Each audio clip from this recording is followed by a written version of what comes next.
What if the player your team desperately needs is the same one everyone else is chasing, and the price just keeps climbing? The Montreal Canadiens thought they had a clear path to Kiefer Sherwood. They thought wrong. Today, December 3rd, 2025, TSN insider Pierre LeBrun dropped a bombshell that changes everything. The Minnesota Wild and Dallas Stars have officially entered the race. What was once a quiet pursuit has exploded into an all-out bidding war, and Vancouver is sitting back with a smile, watching the price skyrocket. This isn't just about acquiring a physical winger anymore. This is about whether Kent Hughes is willing to mortgage the future for a 30-year-old player demanding $30 million over 6 years. This is about whether Montreal can outbid two Western Conference powerhouses who smell blood in the water. And most importantly, this is about whether Canadiens are ready to pay championship prices while still building toward contention. Let me be blunt. The Sherwood sweepstakes just became dangerous territory for Montreal. The competition gets real. For weeks, the Canadiens appear to be the frontrunners. Sherwood's combination of scoring pace, 12 goals leading the Canucks, and bone-crushing physicality seemed tailor-made for Montreal's needs. The narrative was clean: acquire the warrior, protect the young stars, add playoff grit. Then reality crashed the party. Pierre LeBrun confirmed that Minnesota Wild general manager Bill Guerin has checked in on Sherwood, specifically targeting a top 6 upgrade. Think about what that means. The Wild, valued at $1.55 billion and boasting offensive weapons like Kirill Kaprizov and Matt Boldy, need exactly what Sherwood provides: a physical presence who can score at a 40-goal pace. Imagine Sherwood on Kaprizov's wing, delivering hits while finishing plays. That's a nightmare matchup for any opponent. And Minnesota isn't alone. Dallas Stars, perennial Stanley Cup contenders, have also expressed serious interest. Dallas already possesses depth and skill, but adding Sherwood would give them a physical dimension that could terrorize opponents in a 7-game series. When you're a team that believes you're one piece away from hoisting the cup, you don't hesitate to pay premium prices. Suddenly, Montreal isn't negotiating in a vacuum. They're competing against franchises with deeper pockets, more immediate championship windows, and arguably greater urgency. Vancouver's masterclass in leverage. Here's where it gets fascinating and frustrating if you're a Canadiens fan. Vancouver Canucks management, led by Patrick Allvin, has played the situation brilliantly. They know exactly what they have: a cost-controlled asset earning just $1.5 million who delivers elite production and physicality. Sherwood leads the team in goals and ranks second in the entire NHL in hits, trailing only Yakov Trenin. That's not just value. That's championship-caliber value on a bargain contract. But Vancouver also knows Sherwood is in the final year of his deal and reportedly seeking a massive extension. $5 million annually over 6 years, totaling $30 million. That's a 233% raise from his current salary. So what did the Canucks do? They decided not to be in a hurry, according to LeBrun.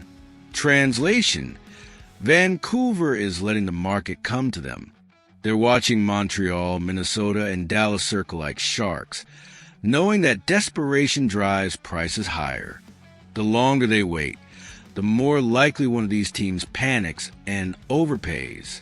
LeBrun posed a critical question on TSN. Will any of these teams be willing to sign Sherwood as part of this to make the value greater for Vancouver? That's the genius move. Vancouver wants a first-round pick plus a quality prospect. For a rental player, that's an astronomical price. But if a team agrees to extend Sherwood before the trade, locking him in at $5 million per year, suddenly Vancouver can justify asking for premium assets. The extension transforms Sherwood from a rental into a long-term solution, and that changes the entire negotiation. Ken Hughes now faces an impossible choice: agree to the extension and pay the inflated trade price, or walk away and watch a division rival get stronger. The $30 million question. Let's talk about that extension, because it's the elephant in the room. Kiefer Sherwood is 30 years old. He's having a career year, no question, but his track record before this season was inconsistent at best. He bounced between teams, never establishing himself as a core player. Now, after 12 goals in 25 games, he's seeking generational wealth. $30 million guaranteed through age 36. Is he worth it? From a pure production standpoint, if Sherwood maintains his current pace, he'll finish with 40 goals and 200-plus hits. That's elite power forward territory.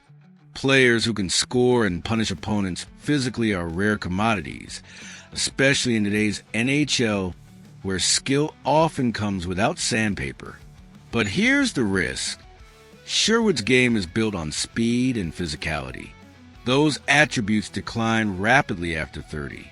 By year 4 or 5 of a 6-year deal, Montreal could be paying $5 million for a third-line energy player. That's how bad contracts are born. The Canadiens have salary cap flexibility now, but Ken Hughes has been meticulous about avoiding long-term mistakes. He's built this roster through smart, value-driven moves. Committing $30 million to a 30-year-old with limited track record feels like the opposite of his philosophy. Yet, there's a counter-argument. Sometimes you have to pay for culture. Sherwood brings an identity that Montreal desperately lacks. He protects young stars like Nick Suzuki and Cole Caulfield. He changes the tone of games. He makes opponents think twice about running your skill players. That intangible value doesn't show up on spreadsheets, but it wins playoff series. If Hughes believes the Canadiens are closer to contention than most think, Sherwood might be worth a calculated gamble. Montreal's strategic dilemma. Ken Hughes is now trapped between two bad options. Option 1, be aggressive. Offer Vancouver a high second-round pick plus a B-plus prospect immediately, trying to close the deal before Minnesota or Dallas escalate the bidding. Agree to the $5 million extension, accepting the risk of future decline in exchange for immediate impact. This move signals that Montreal believes they're ready to compete now, not later. Option 2, exercise patience. Let the Wild and Star define the market. If the price climbs to a guaranteed first-round pick, Hughes can pivot to cheaper alternatives like Yanni Gourde or other physical forward available at lower cost. This approach preserves assets and maintains financial flexibility, but risks missing out on a difference maker. Both paths carry significant risk. Act too aggressively, and Hughes might overpay for a player who declines rapidly. Wait too long, and Sherwood ends up in Dallas or Minnesota, strengthening a potential playoff opponent. The pressure is mounting, and Hughes knows the clock is ticking toward the March trade deadline.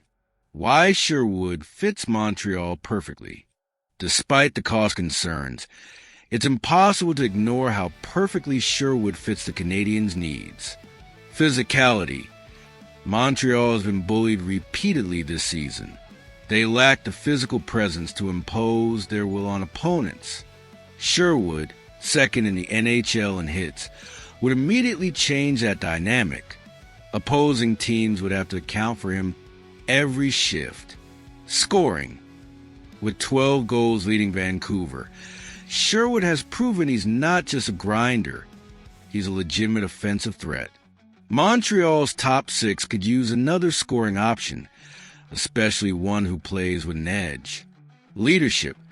Sherwood's work ethic and intensity set a tone.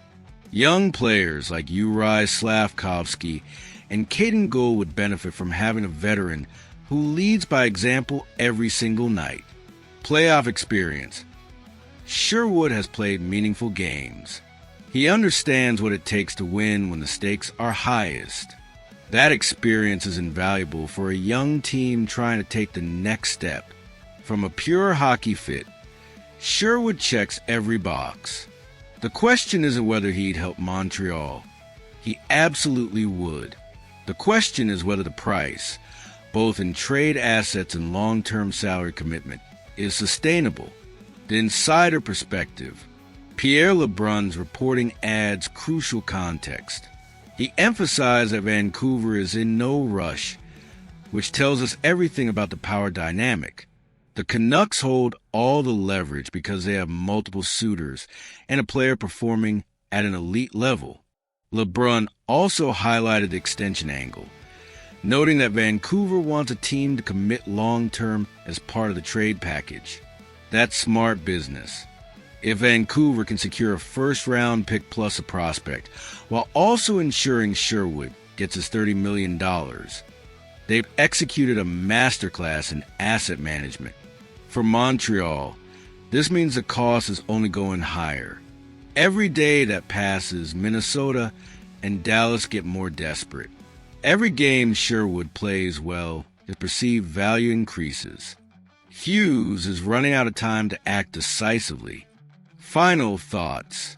The Kiefer Sherwood chase has evolved from a quiet pursuit into a high-stakes poker game, and Montreal is no longer the only player at the table.